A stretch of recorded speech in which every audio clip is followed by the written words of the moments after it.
Hello and welcome to Bitcoin with Jake. Today I'm speaking with John Tiernan. Welcome, John. Hi, Jake. How's it going, buddy? Well, I hope I said that correct. Tiernan, is that correct? Yeah, Yeah, perfect, good perfect. stuff. So, John, well, thankfully you've actually listened to some of my previous episodes, which is exciting. The way I always start is similar. So, could you give us a little bit of an update as to what you spend your time doing at the moment? So, your day job, some of the projects you're involved in on the side of that, which I already know a little bit about, but after we've summarized what you're up to in every day at the moment, we'll rewind and have a look at how we got to today. So, yeah, what are you up to at the moment? Great, Jake. So I'm a high school teacher in Melbourne University High School in the CBD, just outside the CBD. So I'm a German teacher. German and urban horticulture are my two subjects. And I, on the side, then I'm a crazy Bitcoin teacher. Yeah, I've always been the Bitcoin teacher at school, but this year more than any, or maybe this year and last year, I've sort of really upped my presence around the school, trying to actively orange pill and not be afraid to orange pill people every day of my life. So it feels like a calling. I'm sure every Bitcoiner that's listening to this feels the same. It's like a calling, and I think once the genie is out of the bottle and you start doing it, it's infectious. And yeah, that's what I do. That's what I do most days at school. So I do a bit of teaching, but mainly orange pilling. That's what I see my job these days. And yeah, John. And so, I mean, there's already a couple of tangents I'm going to go off on there, but so have you always been a high school teacher? Pretty And much, what? yeah. Okay, and your subject's always been German, perhaps, and you mentioned urban Did German, horticulture. did German and economics at uni in Galway in Ireland, and last year I just invented a subject called urban horticulture because I was doing gardening on the side in school with a gardening club, and I just said, why don't I just make this a subject? So got a bit of traction, and now I do gardening and German as my two core Wow. Okay. subjects. Cool. I should mention also that I do beekeeping at school. That's a new thing I introduced as well. A lot of the Bitcoiners that know me would know I try to flog them honey for sats on a regular basis. So that's another thing that I do on the side. So that's fun. Awesome. Okay. That's a lovely little summary of where we're at today. Thank you. Where did it all begin, John? I can hear the Irish accent, of course, and having grown up in England, I'm familiar with that. So, talk to me a bit about what the early years were like, and how how did you end up in Melbourne? Great question. Well, I'm from a small town called Athlone in the Midlands of Ireland. It's about 25,000 people. I lived at about 5 miles outside that in a little country area. Played soccer and Gaelic football religiously every day. That was like my thing. I was really good at sports. Did pretty well in school as well, and played sports to a really high level, particularly Gaelic football. Mm. So yeah, so I played at the top level in Gaelic football for about 7 years. Oh, wow. And then, but of course, that's not a professional sport in Ireland. You kind of have your day job as well. So I was teaching and playing Gaelic football at a very high level. And then just as I started to come off the top level, I realized I dedicated most of my life to sport, and being in the small town, I said, there's got to be more to life than this. So I had a look, and I'd been to Melbourne a few years before that on a holiday, and I said, why not just throw my hat out and see if I can start a new venture there. So landed over in Melbourne. Long story short, landed a job at Uni High, and been there for 10 years now. It's a great school. Yeah, really welcoming staff, lovely cohort of students, and yeah, getting on well here. Met my wife here. Yeah, so I'm very settled in Melbourne now. And she's Aussie. She's a Sydney girl. Yeah, she's great. Okay. Her name is Alice, and we've got a son called Jack who's 10 months old. Awesome. So Congratulations. yeah, and Hi, as you Jack. know, I look with forward to meeting them Bitcoin, both. Yeah. yeah, and with Bitcoin, then that sort of gives you the long term preference, the low time preference Yeah. of your life. I actually I wonder, is this true for other Bitcoiners? But once you get into Bitcoin, that your sort of your horizons totally change, and you start thinking 20 years, 50 years, 100 years, 1,000 years in advance, and you realize that what you do today will influence the lives of your kids and your grandkids. And yeah, so it's lovely to be on this journey. Yeah. Time horizon alteration is Like, it definitely happens. Like, in my experience, it's happened to me. You're explaining it's happened to you.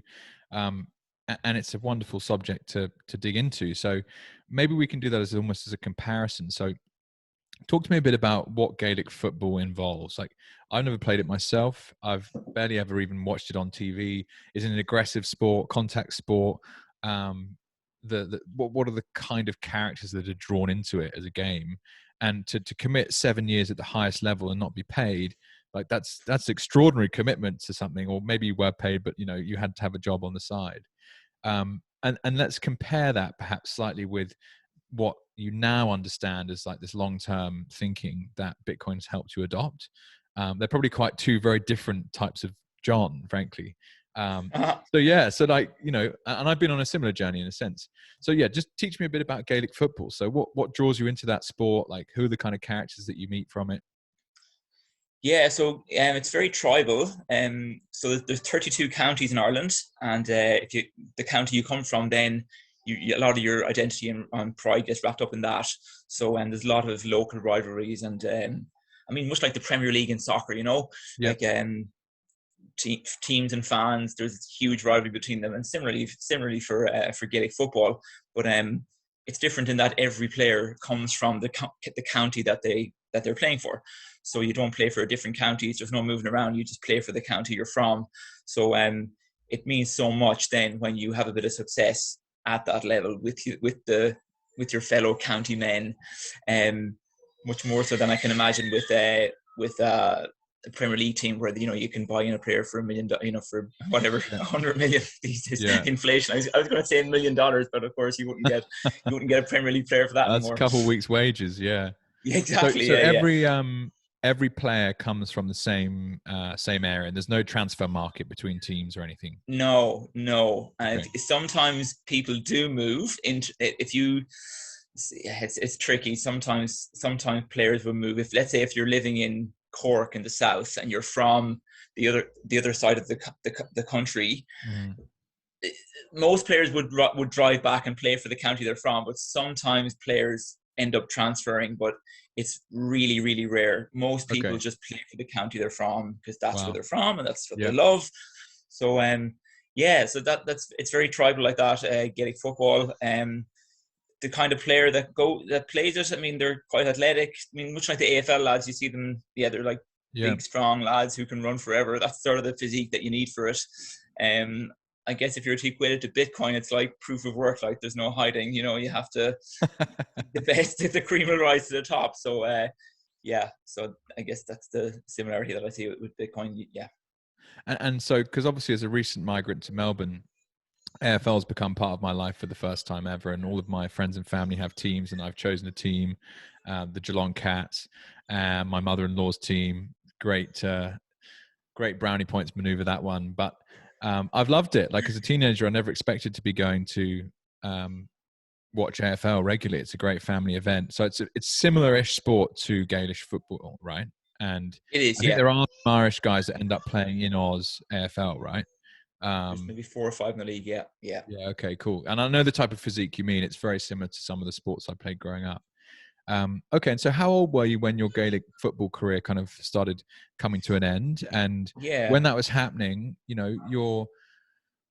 you've spent 7 years at the top of the game. That's not counting the probably 5 to 10 years you spent absolutely obsessed with it as a 10-year-old to 20-year-old. What did it feel like when you kind of realized that you were kind of shedding a skin, perhaps, and you were thinking Yeah. about a different world or a different life? What was? I mean, you probably never expected to have an Aussie wife living in Australia. Like, how did you think about that? Were you like, I got to get out of here, or you just wanted to try something different? What did it feel like? Yeah, I think I felt that my life was so what's the word, like I was just so contained in the county that I was from that I knew I could have mapped my whole life out for myself if I'd stayed there.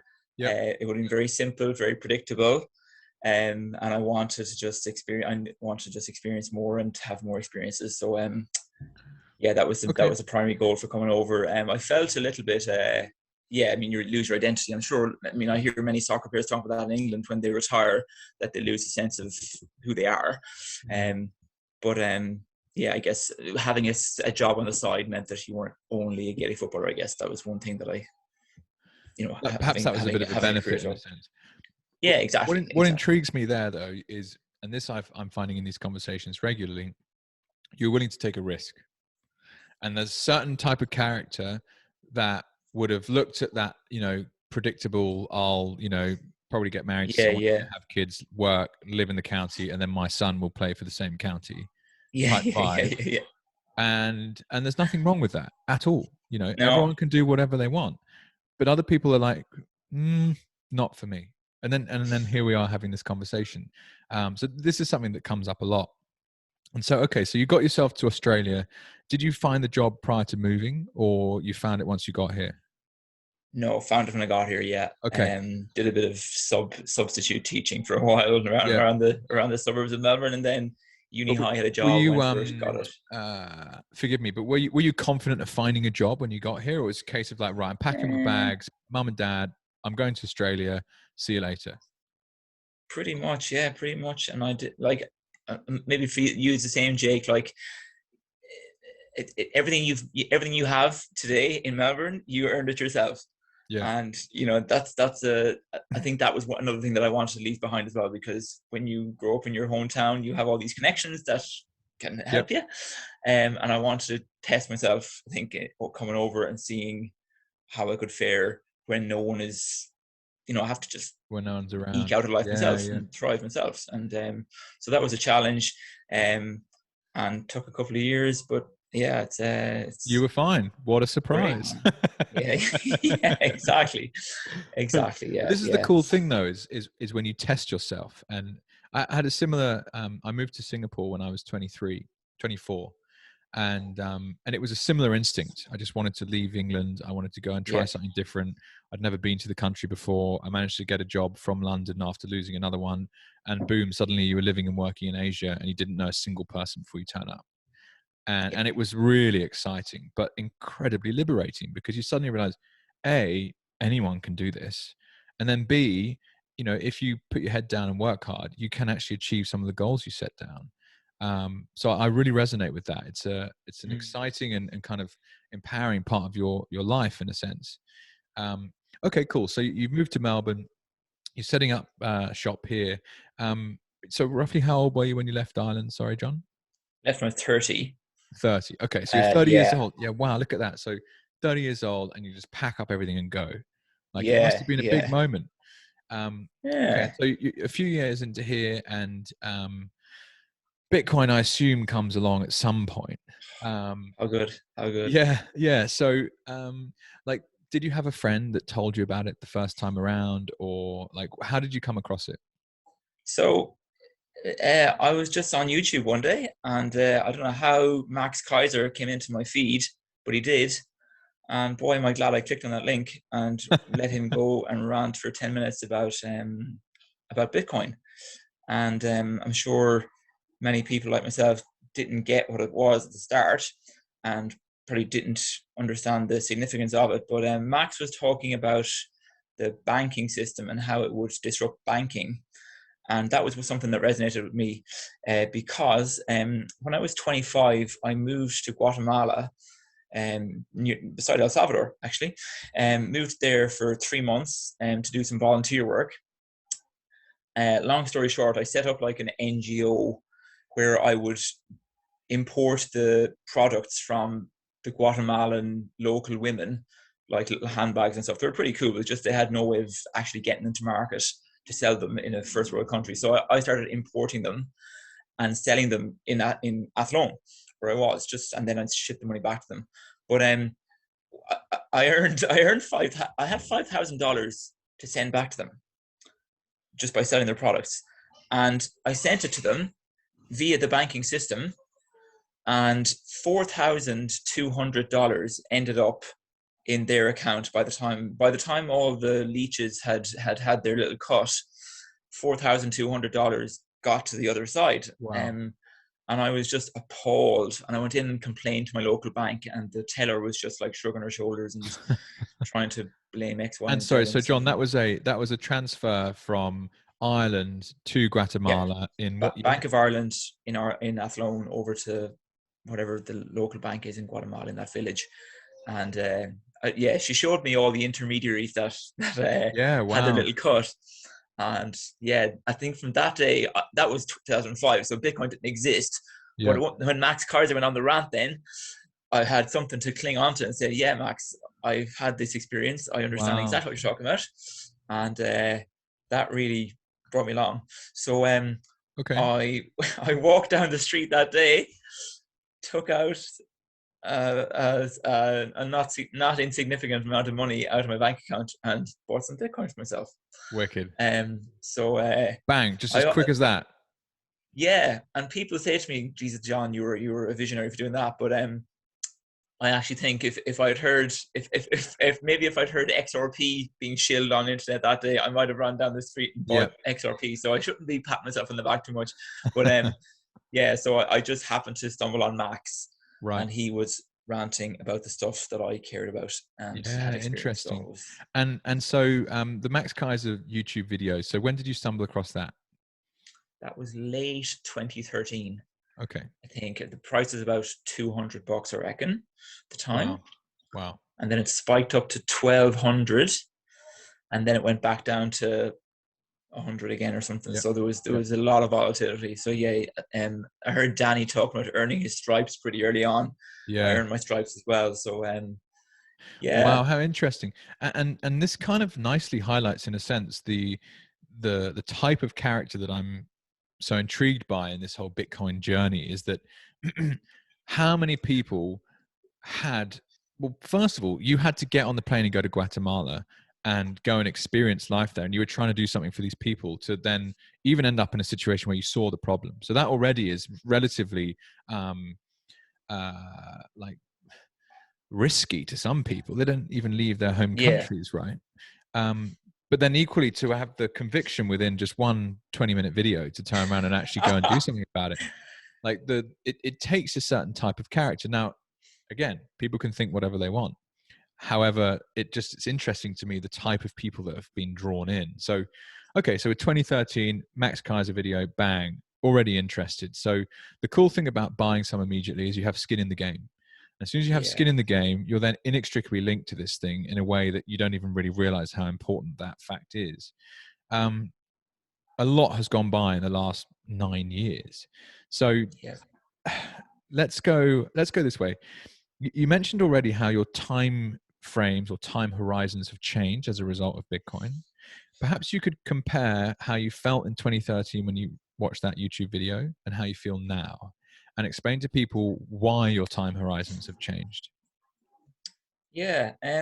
I actually would say that I was a Bitcoiner back then, but I'm a completely different Bitcoiner now. I think in the last 2 to 3 years, Jake, having met fellow Bitcoiners, I feel a lot of us were operating in silos and hadn't met each other. So I Yeah. mean, I held Bitcoin, but I didn't know many Bitcoiners. I don't think I knew any Bitcoiners in real life. Um, it wasn't until 2019, 2020 that I started to meet some people in real life, maxis, that sort of really got it, and they have really fast forwarded my my love of this and my conviction. I think yeah, that's yeah. The So right word. Yep. maybe Yep. 2013 to 2018 was like there was lots of ups and downs, and we had the hype of 2017, and then we had the doldrums of 2018 and 2019. And I had so many people telling me, I think all my friends surrounded me, they just didn't get it. So that was the self talk that I was getting. So it was so refreshing to meet. I'll give a shout out to Nathan, your previous guest. I met Nathan through Twitter actually, and just to meet a fellow maxi like that really solidified and fortified my belief in this, and to stand up straight and to be proud of this, like to not to be skulking around, that sort of like being in the fiat system and being this crazy Bitcoiner. Like yeah, just we own it, we believe in it, we love it, and it's demonstrably brilliant. So it's everything to be proud of, and that's how I just puff my shoulders out every day, and I love it. It's funny, isn't it? It's like it renews a sense of vigor and strength in people. To burrow down a little more into that, the concept of having longer time horizons, like, what do you really mean by that? Well, first of all, I'm seeing the Western world uh, devaluing the family, and I'm sort of culpable in that. In that I feel like I've left my hometown, and I've sort of neglected my parents, who will need to be looked after. For example, they're in great health now, but they will need to be looked after in later life, and um, I feel like sometimes we're all about the self and about what we can enjoy and what pleasure what we can extract from this world, um, and not enough long-term thinking and provision for kids and provision for grandkids.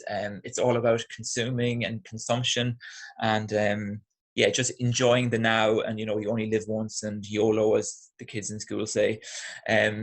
That sort of thinking has permeated certainly Western civilization, and it's to our detriment. And I mean, having read Seyfedin's book, the Bitcoin Standard, it's it's actually rational to behave like that. When your money is dwindling away, the thing to do is to spend it, because it can't hold its value. So why not go and get drunk and just live a hedonistic life, because you'll get lots of pleasure from that, and then you'll die, and then it's somebody else's problem to continue on. But once you have sound money, it just changes everything. Like I guess it's and another thing in Western civilization, I heard actually a countryman of yours, Douglas Murray, he was on Joe Rogan last week talking about how religion has reduced in Western civilization, and there's no replacement for it. So a lot of people have, as he said, he had a great quote. It was a nostalgia for the absolute. So they've lost this thing that we all believed in, but we haven't replaced it with anything. So I actually think now Bitcoin. I think Bitcoin is coming in to not be a religion, but Bitcoin is going to be the foundation, Jake, on which we'll all build our lives. So once you took religion away, we had this foundation that got torn away from us, and I've got no problem with religion being torn away. That's everyone's decision. But Bitcoin just gives us all now, certainly me and you and every Bitcoiner listening, we all have this sound foundation on which to build our lives. And Bitcoin doesn't tell us how to live our lives. It doesn't answer any questions like that. That's what we're all excited about. I think that's why I'm so keen to meet fellow Bitcoiners, to come together and build a better world together, because we have the base now. We have the foundation, and it's up to us. It's just an incredibly exciting time, Jake, to be born. I think when I watch a lot of soccer, and I'm thankful I was born in the era of Messi to enjoy Messi, and now I'm even doubly thankful to be born in the start of Bitcoin, because yeah, we'll be looked back on in 1,000 years, I reckon. It's extraordinary, isn't it? John, I'd just like to say your passion for this subject is just shining through, and this will be released as an audio, but we are on a video call, and you're smiling from ear to ear as you're telling the story. It's quite amazing, and I share that feeling, and it's one of the reasons why I wanted to do this podcast, is to try and tell these stories. Like, this is to some people a fringe cryptocurrency that is a complete scam that only criminals use, right? Yeah. But you're a high school teacher who was previously a Gaelic hockey player, and you moved your life to Australia, and you've adopted this technology, and it has made you feel better. It has made you more excited for the future, and that's so clear when you tell this story, which is what I'm enjoying about A, having it with you, but B, trying to like retell it to people. Yeah. And in some senses it is religious, right? Guys, we are talking about something really important to us. You need to listen to us. Yeah. Yeah, I guess wow, religion, cool. though, religion gave us the template as to how to live your life. Bitcoin does not offer you that, unfortunately. True. Well, Yeah, no, there's no kind of actually, 10 commandments fortunately, or whatever. Yeah, there's no 10 commandments. Exactly. We have just a not your keys, basis. not your coins. Yeah, exactly. And Craig Wright is not Satoshi. There's your Yeah. second commandment. Yeah. You mentioned a funny word. So, well, two actually. So first of all, let's talk about this. So YOLO, right? Your kids in school use the phrase YOLO. Have you in the past YOLO'd into anything? And then have you more recently found yourself going, I'm not going to do that because of this change in mindset? I think I did YOLO in it's funny, like I I was mean, in a sense, when you watch that Max Keiser video, that was a YOLO yeah, in a weird that was a way, right? serious YOLO. That was a serious YOLO. Yeah, yeah, it was a good YOLO. That was the best YOLO I've ever done in my life. Um, oh yeah, I think I am guilty of living a hedonistic life at various stages in my life. Um, but the more time I spent on Twitter, for all its good and bad Twitter, I certainly followed a lot of signal on Twitter, like following the right people, and I feel like I got really good guidance on why the hedonistic life and why YOLOing your way through life is just not the way to go. Um, I guess it's pleasure versus happiness, and too many people get distracted with pleasure. So yeah, I'm sure Jake, you're the same. You kind of we start valuing our health, we start valuing our relationships, we start valuing our money. Of course, we start looking around, just seeing problems that we start putting a microscope on, and wanting to fix them. And yeah, that's the one thing that's probably come out of Bitcoin and meeting Bitcoiners Yeah, in that's a real really life nice and insight on as well. Twitter. I like that. So, of course, we met in person for the first time at the Bitcoin Bush Bash, which happened here in Victoria, let's say roughly a month ago. And for the first time in my life, I was in a room full of people that were all like adopted this cryptocurrency. And I, grew up in England, and I was studying in a small town in the middle of country Victoria, Australia, listening to people make presentations about, digital hygiene, privacy, um, building Bitcoin citadels and all sorts of stuff. And you're like, whoa, where am I in many ways? But actually physically meeting people, and often they have an anonymous account on Twitter. So you're kind of talking to someone that I actually know. you've been arguing with them about modern monetary theory online. And there's something like, by the way, I am so-and-so.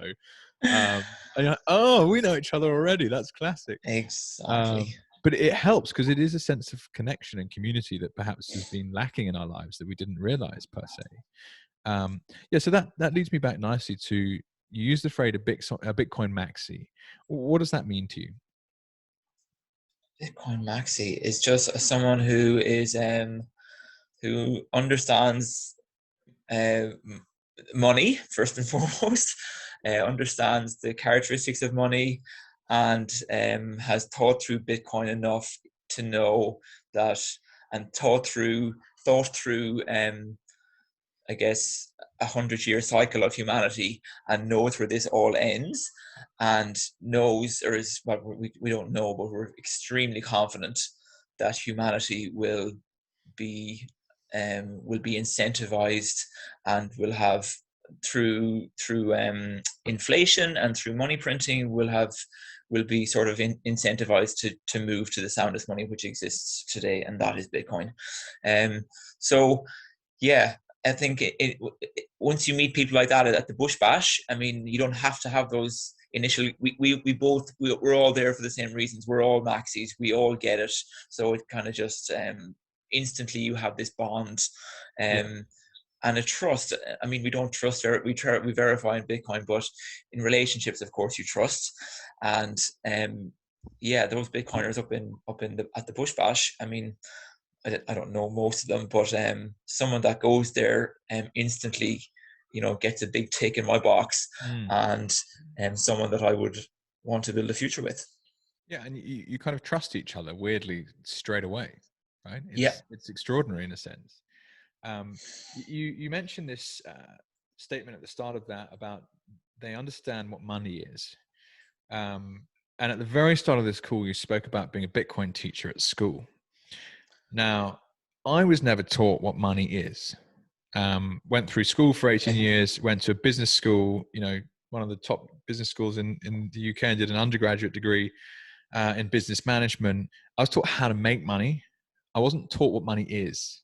And it intrigues me. So when you have a Bitcoin maxi who's done a whole heap of research on the history of money and what happens when you've got a centralized system and they're able to inflate their way to infinity, it ends in, social strife, a lot of war, and, bad things happen, undoubtedly.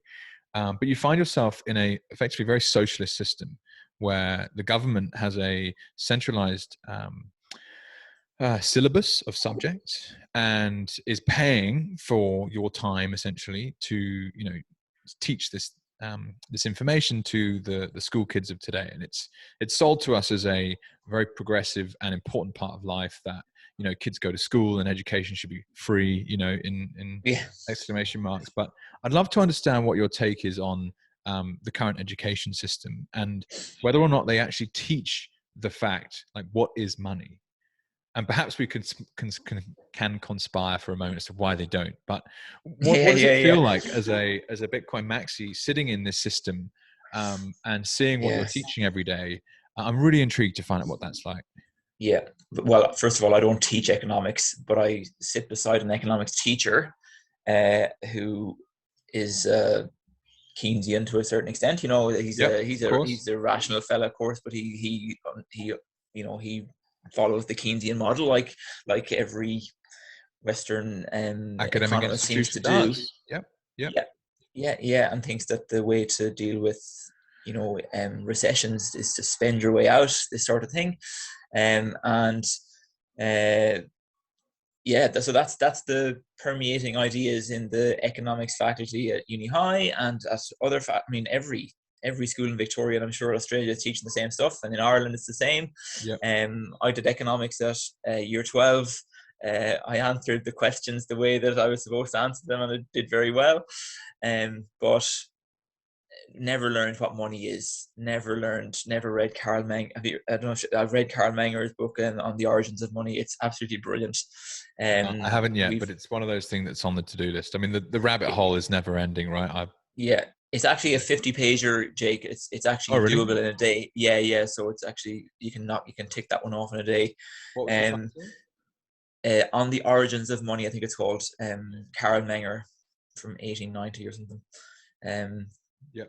yeah, and I'm a German teacher. I just wanted to give a shout out to the German contribution to humanity across the board. Like, yeah, if you just look back across the last 500 years, the contribution of German and Austrian people to the world is just Wow. phenomenal. And of course, they get a lot of hat tips in music. Like we have, of course, Mozart and Beethoven, but they get pushed to the side in the economics field. So we have like Ludwig von Mises and Friedrich Hayek, of course, as well. Absolute beasts in economics, but they don't get the adulation that like they should. They get pushed to the side, and John Maynard Keynes and a couple more get pushed to the top. Yeah, they're conveniently sidetracked or sidelined. Yep. Is probably a better way of saying it. Okay, Yeah. and Yeah. I imagine, like, you're in the staff room and your economics mate sat next to you, and like you can't resist, surely, trying to get them to buy some Bitcoin. How does that Yeah. conversation go? Oh, mate, I'm trying to get every teacher in uni high to buy Bitcoin. I've had 99% of the interactions I've had about Bitcoin has been, a lot of them have been just like confusion and just explaining the absolute basics. Then I had a couple of like one or two teachers, lovely people who just they're fundamentally against Bitcoin. They think it's antithetical to the human spirit, Yep. and think that mining and deflationary money is really bad for humanity. That's fine. I had a discussion with them about it. We agreed to disagree, but largely, I mean, it's so easy these days, Jake, to have a chat about Bitcoin because people just know. I think this is just an intuitive feeling that something isn't right in the world right now, Yep. and we're all seeing this inflation happening.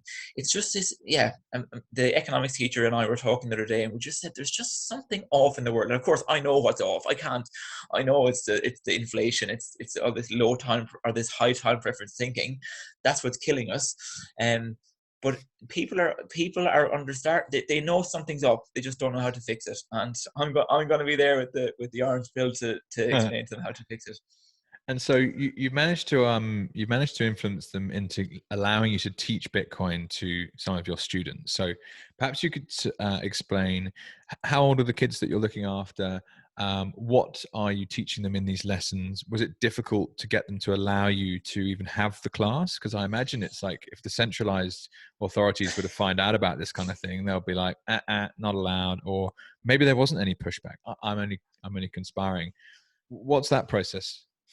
Yeah, I think we're too early, Jake, for people to realize the gravity of what we're teaching here and the impact that it's actually Wow. going to have on. So I think they're just blissfully unaware of what as in like the power of what I'm teaching the kids about. Yeah. So there was no pushback. The only pushback I got was sorry, not even pushback, but just I had to make sure that the parents were on board with this.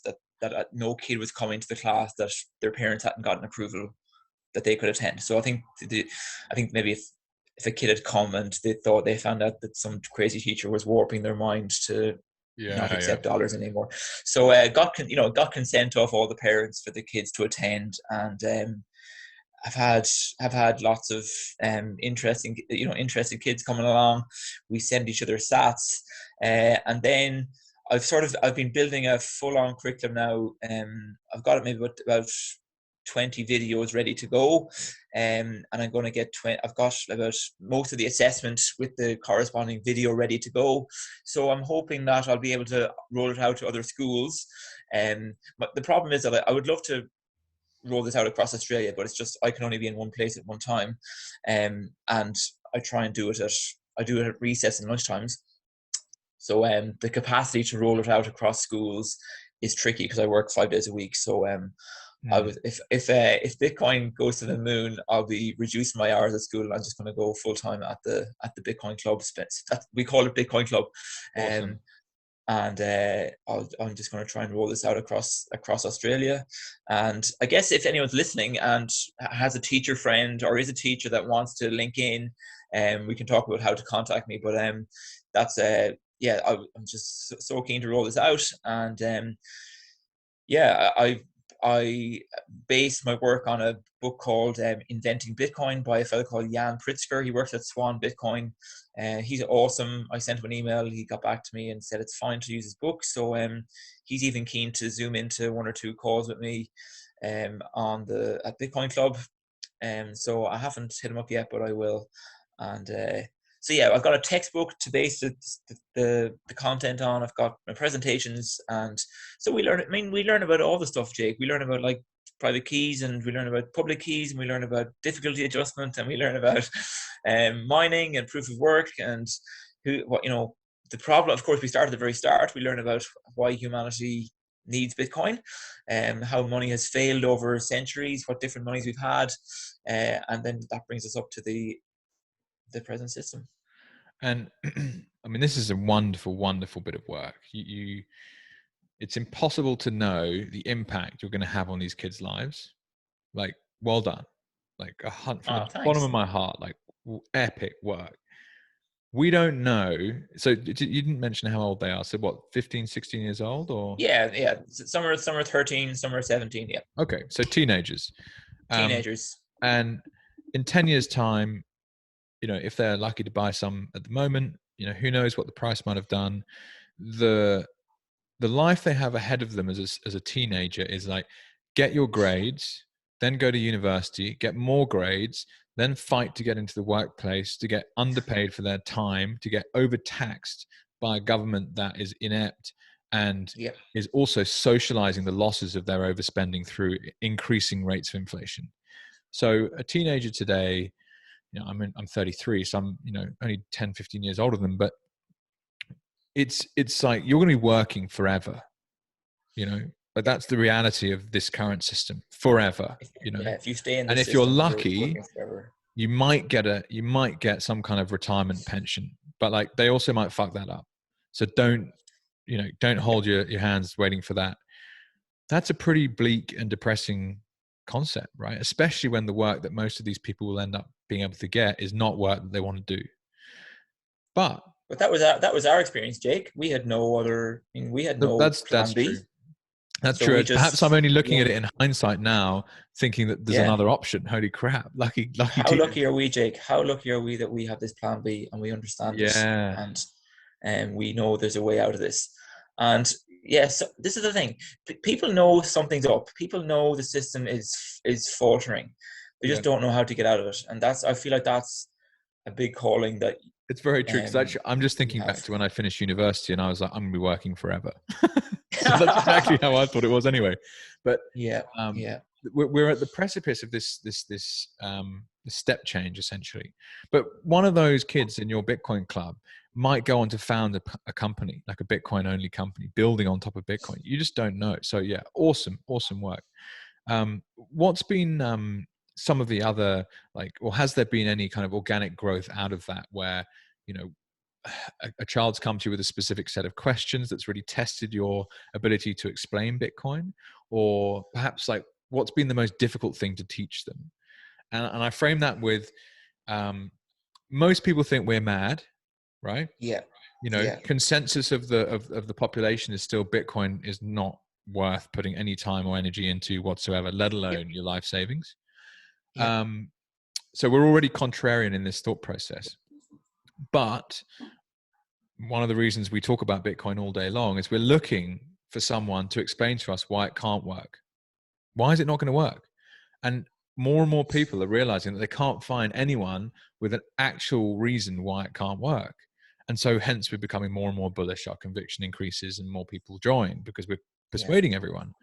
Um, in a really basic setting like the Bitcoin Club, and you're teaching younger humans about this technology, what have been some of the harder questions that they come back with, or things that you've Yeah. struggled the most to convey to them? Well, of course, I can't. Yeah, shitcoining is the big one, Mm. and NFTs is the big one. That's the big shiny thing right now for the kids, and of course, like I have to sort of temper myself and not, like, you can't just go full on, laying out the law and tell them shitcoins are X, Y, and Z. Like, I feel my job sometimes is like to teach people how to think rather than what to think. So I don't want to just ram Bitcoin down their throats. Even though I probably should. They'll thank me in 10 years' time. But no, I will just try and investigate why they think an NFT is a good investment, or if or why is XRP, like, so they're on CoinSpot, and they're, they probably have $100 in there, and they might be seeing these massive gains in Coin X. Whatever, yeah. um, so that's probably the big challenge that I have, convincing them that, and of course it's just fiat gains that they're looking at. They're just looking at what the number their number go up in dollar terms, and trying to move them from that idea of, this is not about whatever, amount of dollars that your stack is now worth. It's about something way more bigger than that. And um yeah, just getting them to understand the fundamentals of Bitcoin. Jan Pritzker's book actually says when somebody asks you why Bitcoin and not shitcoins, Bitcoin is the one that can't change, and just the monetary policy cannot change. If you're buying Coin X on CoinSpot or Binance, whatever, if it's got a CEO, it can change tomorrow, and it can disappear tomorrow. So that's probably my that's probably the big thing that I try and convince them of, that Bitcoin only. Yeah, and it's an important discussion that obviously every Bitcoiner has to have all the time, and it's difficult in some ways because, the DeFi or the NFT, or even Ethereum, it's an amazing piece of technology that's been built, but it's not a truly decentralized monetary network. Like, it's not, because there's still a guy that set it up that exists. I mean, it shows you how important the fact that Satoshi chose to remain anonymous actually is proving to be. You can't switch this thing off. Whereas all of these other projects, they're, in my mind, more akin to investing in startups. So early stage equities, which are securities, which are completely unregulated at this point in time. And who knows where that might take you. Sure, you might 10, 20, 100x the $100 you put into some random coin. Well done. That's excellent. If you hoover that into Bitcoin, that's actually an extremely rational Bitcoin Yeah, maxi trading strategy. I have a friend that does that extremely well. But the point is that's not the future of money. And yeah, so getting stuck further into the weeds of this conversation, it's so compelling. You're talking about economics, you're talking about history, you're talking about philosophy, you're talking about human rights, you're talking about all these subjects that seemingly are completely unconnected, but actually they're not when you're talking about Bitcoin. That's what makes it such a complex and rich conversation with basically everyone. That's why I've become obsessed with it, as we both have. Okay, John, thank you. So there's some other projects I know you're involved in that I'm hoping to be a part of. So firstly, you sell honey for sats. So I'd love to hear a Yes. bit more about how you got involved in beekeeping and how that process has gone. And equally, I'm potentially going to be buying some beef from you from Ooh, happy days. some regeneratively farmed cows. So, um, have you always been interested in growing your own food and farming, and how did this become part of your life? Uh, Great question. Just happened to walk past a beekeeping seminar one day in what's the name of that park down in Abbotsford Convent in Okay. Melbourne. Um, just walked in and started asking a few questions, and a guy called Barry very generously offered to teach me. So he used to bring me up to his house every Saturday, and we'd suit up, and he'd explained all the ins and outs of I said Bitcoin, of beekeeping, and so got into beekeeping that way, and yeah, eventually got my own hive at school with the kids, and then I had a couple at home in our apartment. We had a rooftop garden at my last place I lived, so we had bees on the roof. That was great. So just it's such a cool thing to little present to have, or to give away. And I mean, I don't make much money from it, but I just love doing it. And it's a fun way to trade sats, right? Just to get your blue wallet out and pick out 20,000 sats, whatever. So that's but I've incorporated that into teaching now at school, so it's part of the curriculum. We do a unit on beekeeping every year, and the kids love it. So that's the beekeeping stuff. And then friend of a friend was selling beef a couple of years ago. I bought some off him, and then at the end of it I said, you know what, I'd love to actually own a cow or two. So I invested in his farm. A fellow called Dan Kelton up in Alexandra, in the north of the Yarra Valley, and he's got a wonderful herd up there.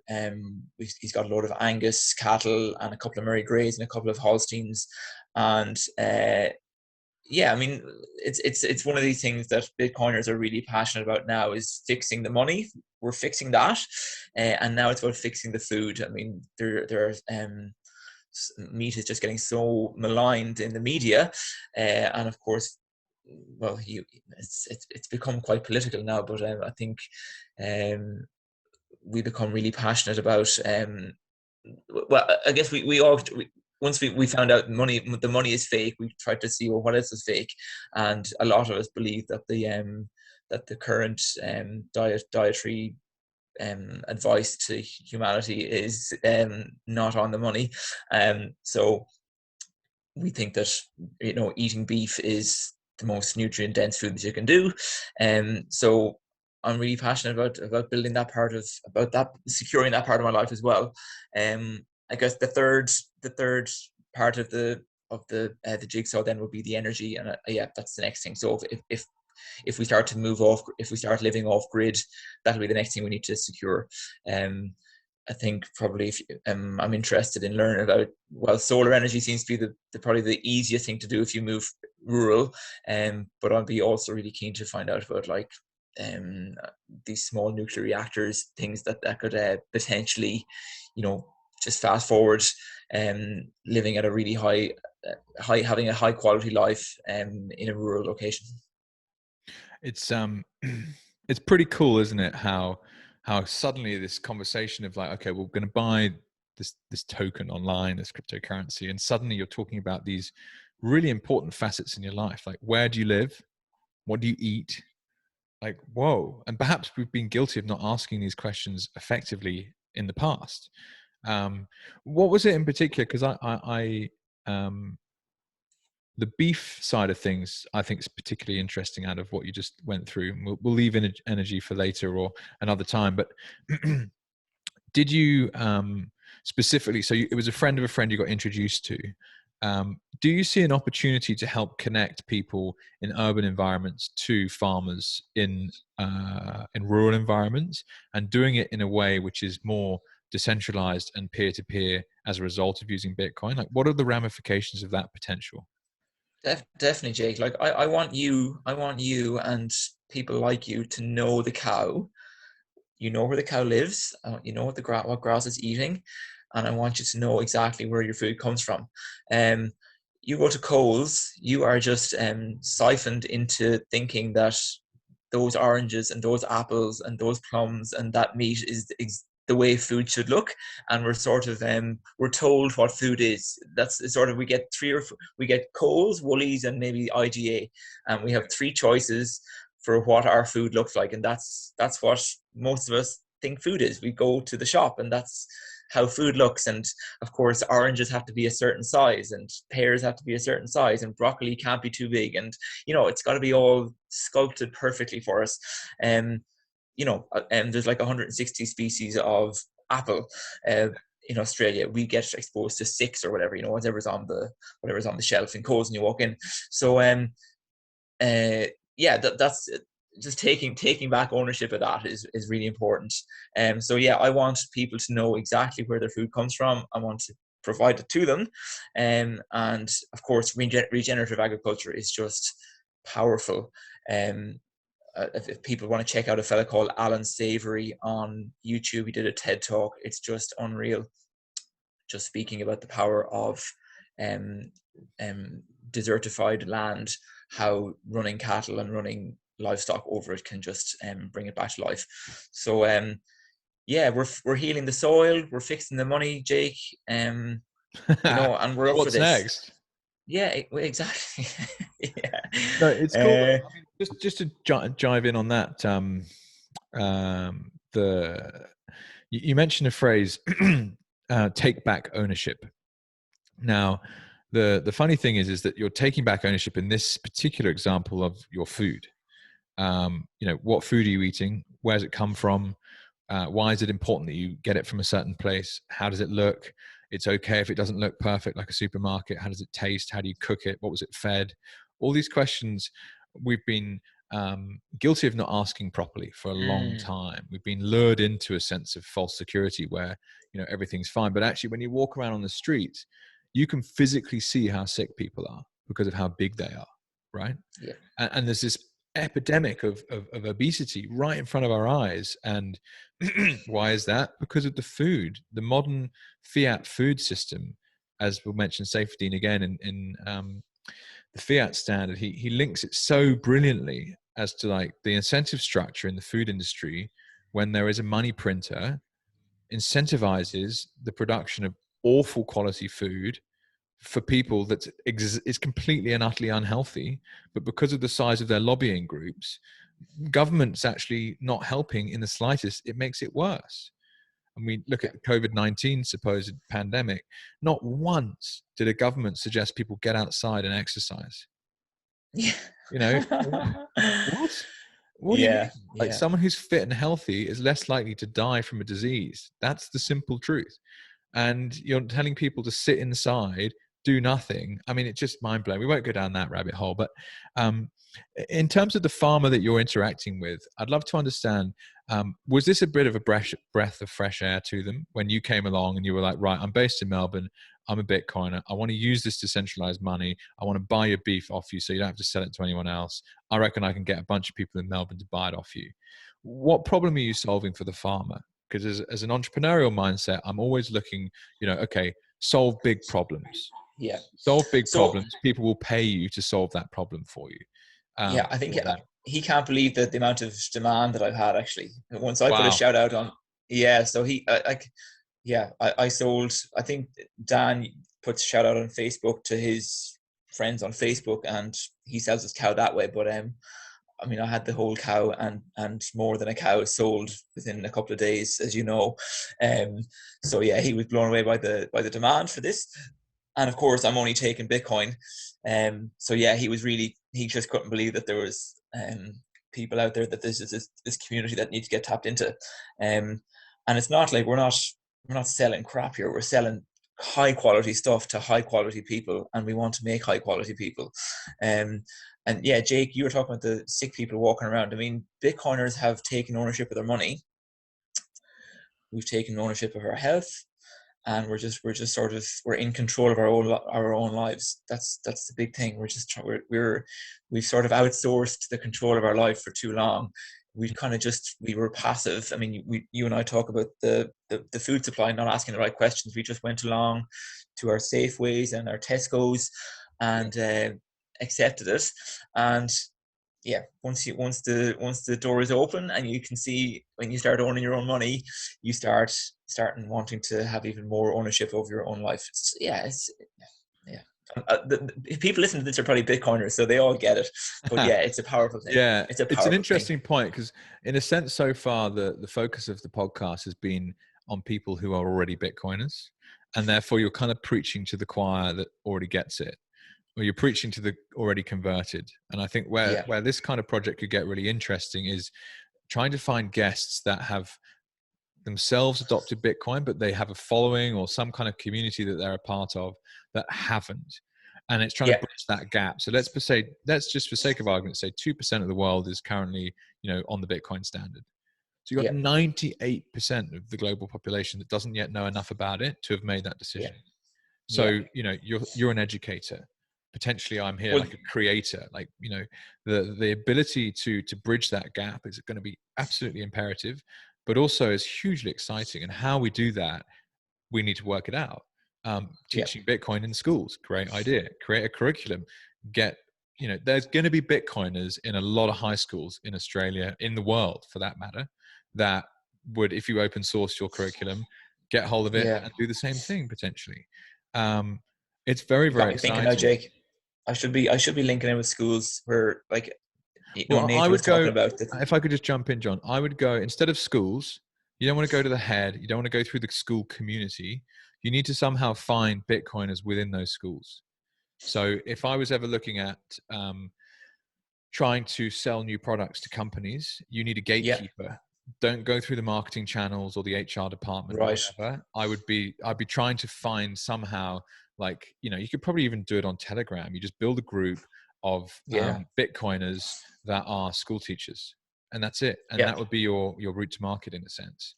At least that's how I would think about it. You would, sorry, I cut you off. My apologies. What were you going to say?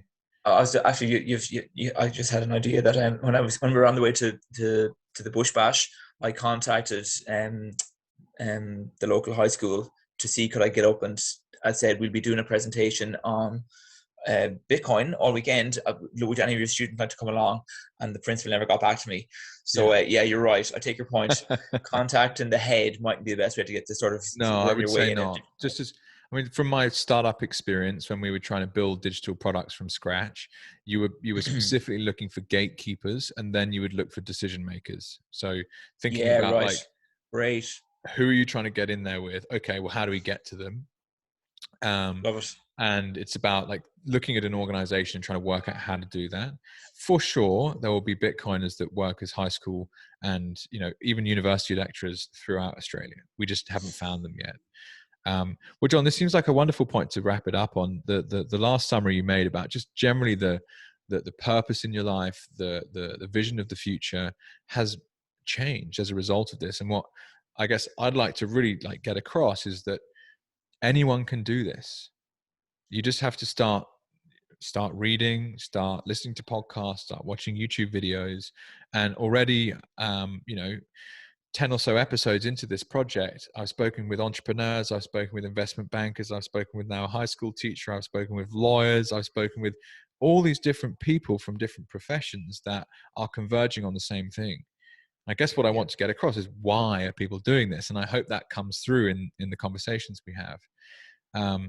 Well, John, thank you so much for your time today. It's been absolutely awesome. I look forward to eating some of your beef.